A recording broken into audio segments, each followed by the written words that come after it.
馬來西亞嘅沙巴州，好多人都去玩過噶啦，多數人都係去丹絨亞路啦、美人魚島啦，或者仙本那啦，仲有就係古達，古達就比較少人去嘅。丹絨亞路屬於完全開發晒嘅旅遊區，有完善嘅酒店同埋其他嘅旅遊設施，勝在交通超級無敵方便，就喺機場旁邊。最適合嗰啲又怕坐車又怕坐船嗰啲人去玩啊！我就唔會去噶啦，唔係話佢唔好。丹絨亞路嘅日落呢就出咗名靚嘅，只係我個人冇咩興趣啫。然後就係美人魚島，海水嘅水質呢就比丹絨亞路要靚，因為丹絨亞路呢就喺正市區嘅，市區啊梗係無可避免啊，多多少少都會有啲污染。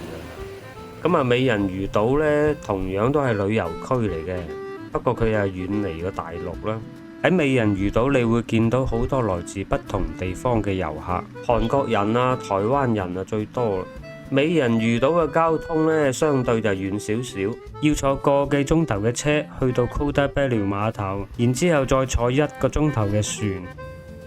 美人魚島是我覺得最吸引人嘅地方，就係會帶你入去紅樹林睇長臂猴、螢火蟲，咁啊馬騮啊冇咩好睇噶啦。佢嗰度啲螢火蟲啊真係好靚嘅，睇視頻係睇唔出個效果嘅，一定要親身去睇先睇到。跟住到仙本那，依家有好多地方都有直航直接飛去斗湖機場嘅。咁如果冇直航嘅地方呢，就要飛去阿比機場再轉機啦，坐多1粒鐘嘅飛機去斗湖機場，喺斗湖機場再坐1個半鐘頭嘅車就可以去到仙本那啦。但係由於近年好多中國人喺仙本那投資做旅遊事業，已經變到商業味好重。仙本那嗰啲水屋我覺得都幾貴下嘅。佢按人頭計嘅，佢唔係按一間房一間房計。平均嚟講，大概900蚊馬幣1晚啦，一個人。通常嗰啲中介呢，報價俾你呢，好似好平咁，去到就淨係包你住包你食咯，就喺個水屋個範圍嗰度玩，就其他就唔包嘅。你要坐船出去跳島潛水呢，都係要另外加錢嘅。食又係好普通嘅，又係啲自助餐啦、飯堂咁啦。咁啊，仙本那呢就比丹絨亞路同埋美人魚島啊要好嘅，因為佢有個海鮮市場，可以喺個海鮮市場買咗啲海鮮呢，就去旁邊嗰啲大排檔度加工嘅。實際上就唔貴嘅，但係呢，呢個海鮮市場已經好中國化嘅，嗰度啲人呢已經學壞晒嘅。個個都開天殺價落地還錢，如果冇個熟人帶住你，你都唔知點去還價嘅。即係佢開嗰啲價呢，你起碼得2-3折咁斬落去嘅嗰啲價。你戇鳩鳩唔識嘅話，你就俾人斬到一頸血嘅。但係其實仙本那最靚嘅係個水底啊！你係要坐船去到嗰啲馬達京啊、斯巴丹啊，然後潛落個海底先至體驗到仙本那嘅價值嘅。咁啊，斯巴丹啊當然係最靚最頂級噶啦。斯巴丹啊限住人數上去嘅。如果你冇潛水牌，又或者你唔係潛水愛好者嘅話，普通就咁玩浮潛嘅話呢，我啊覺得冇乜必要去仙本那啦。你就咁去啲淺水區浮潛嘅話，同嗰啲美人魚島啊、古達啊嗰啲差唔多嘅啫，仲貴咗添。去仙本那最貴嘅，我最中意去嘅就係古達啦。先講缺點先啦，古達最大嘅缺點就係交通唔方便，大部分嘅路程呢，只係得2車道嘅，車速啊快唔起身。從阿比機場去到古達嗰啲度假村呢，4個鐘車程係走唔甩嘅。聽講話準備要建條高速公路去古達嘅，不過唔知幾時。呢嚿圓咕碌嘅石雕呢，就係古達嘅打卡點啊！婆羅洲嘅尖尖啊，當地人啊叫呢度做天涯海角。佢呢個地圖就標得好清楚啊！北面呢一橛就係沙巴州，又叫做北婆羅洲。左邊嗰一大撇就係沙撈越，都係屬於馬來西亞。沙撈越就係一大片原始森林，入邊好多野生動物嘅。沙巴同沙撈越中間夾住嗰一嚿仔就係文萊，南面嗰一大塊就係屬於印尼嘅。印尼嗰邊嘅婆羅洲又係一大片嘅原始森林，又係好多野生動物嘅。去過印尼玩嘅朋友就知噶啦，印尼有好多野味食嘅。阿貝爺有一集《荒野求生物》就係喺婆羅洲入邊拍嘅咯。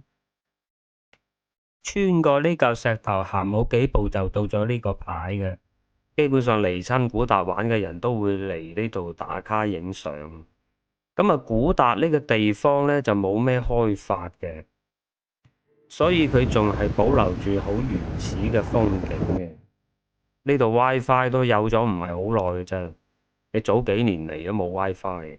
古達嘅優點就係夠寧靜啦，你唔會見到太多人喺度嘅。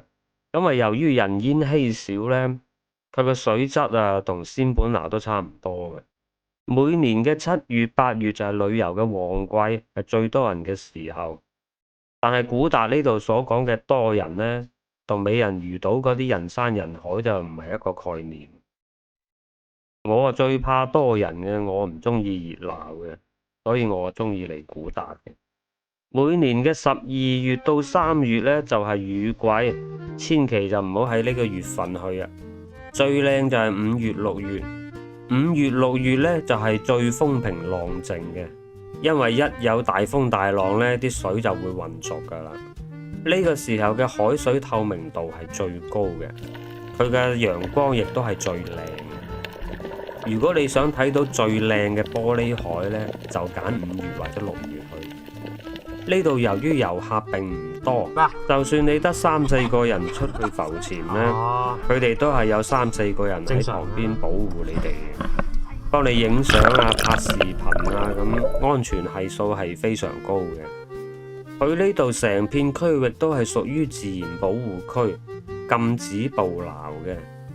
我啊覺得玩浮潛啊、自由潛啊，同埋潛水技能唔係太好，但係又中意玩水嗰啲人呢，呢度係最啱嘅。呢個區域有好多個浮潛點嘅，深嘅4-5米啦，淺嘅就唔到2米嘅。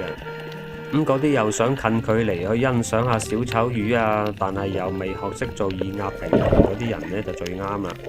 2-3米水深嗰啲，就算你唔識做耳壓平衡，你都可以潛到落水底嘅。嗱，呢個有燈塔嘅島呢，上邊有個海蛇竇嘅，夠膽嘅朋友呢，可以上去觀賞一下啦。咁海蛇又好溫順嘅，仲溫順過隻金毛犬啊！佢係冇攻擊性嘅，其實你隨便可以摸下佢捉嚟玩嘅，不過咬一啖就秒殺啦。呢個度假村啊，2900蚊馬幣，5日4夜就全部包晒噶啦。從你一落飛機就有車接送，有車喺機場門口接你，走嘅時候呢，就會送到你去機場或者係市區都可以。咁啊，你喺呢個度假村玩呢，就每日嘅午餐晚餐呢都係海鮮噶啦。咁啊，早餐啊當然冇咁豐盛啦，早餐啊簡簡單單，主要就係晚餐啦。一條野生嘅東星斑啊梗噶啦，斤6到斤8一條到啦。咁啊，啲花蟹嘅品質都幾高嘅，基本上個份量正常嚟講你係食唔晒嘅。我哋4個人未試過有一餐係食得晒嘅。咁啊，如果你覺得佢所包含嘅呢啲海鮮都未能滿足你嘅話呢，就可以另外購買嘅。佢呢度嘅海鮮呢，就全部都係游水嘅。每日有人出海去捉咗，然後啊送，又唔一定捉到嘢，但係睇下都幾過癮嘅。就算附近嗰啲石灘啊，你潛落去都好多魚俾你睇嘅。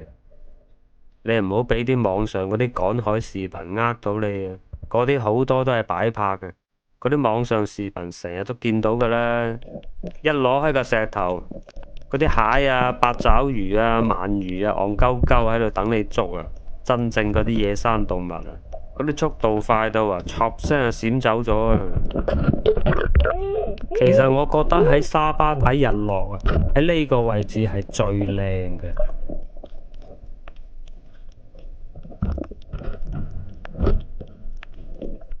嗱，呢個海灘呢，就係向住東面嘅海灘啊，佢係向住蘇祿海嗰邊嘅。你可以早啲起身走嚟呢度睇日出嘅，一大片都係淺水區嚟嘅。呢個海灘好多海參嘅，行幾步就有嘅。咁我哋啊貪過癮執嚟睇下，影下相啊，咁啊掉翻落去嘅。佢嘅水深啊去到小腿位嘅啫。嗱，呢隻就海兔啊，你唔小心踩到佢呢，佢就會有啲深紫色嘅液體噴出嚟嘅，又係到處都係嘅。我嘅。係啊，我上次我練。咩好啦？佢會噴好多嗰啲。有踩咗它才會有。你睇下呢啲海參好多嘅，行幾步就一隻，行幾步就一隻嘅。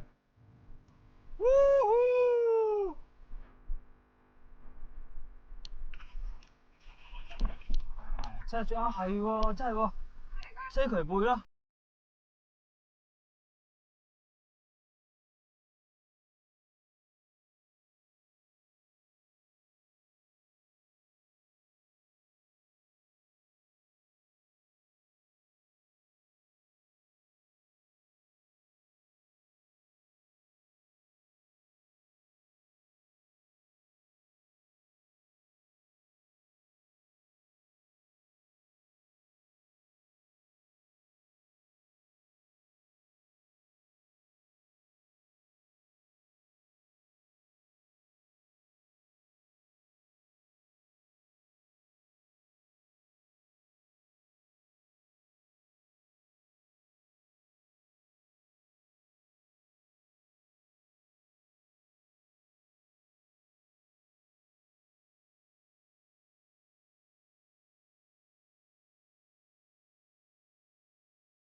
見到啦，係咪小丑魚？一見到海葵呢，就好大機率都會見到有小丑魚。海葵同小丑魚係一個共生關係。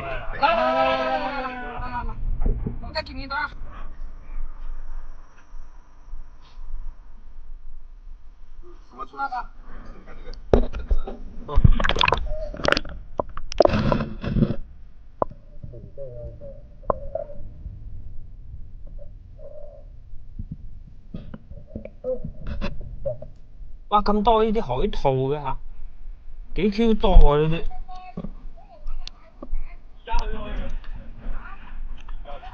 不過大家喺啲淺水區度玩嘅時候呢，就小心踩到啲海刺就真嘅。呢啲係海刺啊，唔係海膽啊。海膽你係可以小心啲，徒手將佢捉上嚟嘅，佢係冇咁容易拮到你隻手。但係海刺啊，千祈唔好掂。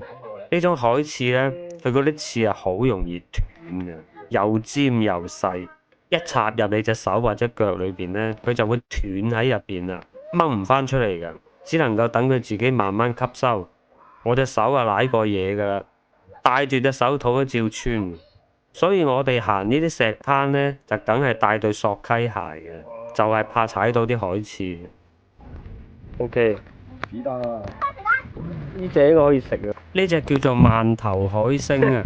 呢隻饅頭海星就唔係咁常見啦。你死㗎！我找到啦！呢度見到嘅。我揾到啦！佢古達呢度真係好幽靜，夜晚坐喺度吹下海風，對住個海啊，好舒服嘅，又冇人喎。沙巴啊，我最推薦就去古達玩嘅，價錢又平，佢係真係夠安靜，好悠閒嘅。唔會好似趕鴨咁啊！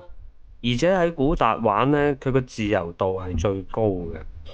佢呢度有個好資深嘅潛水教練喺度，你哋有興趣嘅話，仲可以喺度考埋潛水牌添，唔使俾人抽咁多中介費添。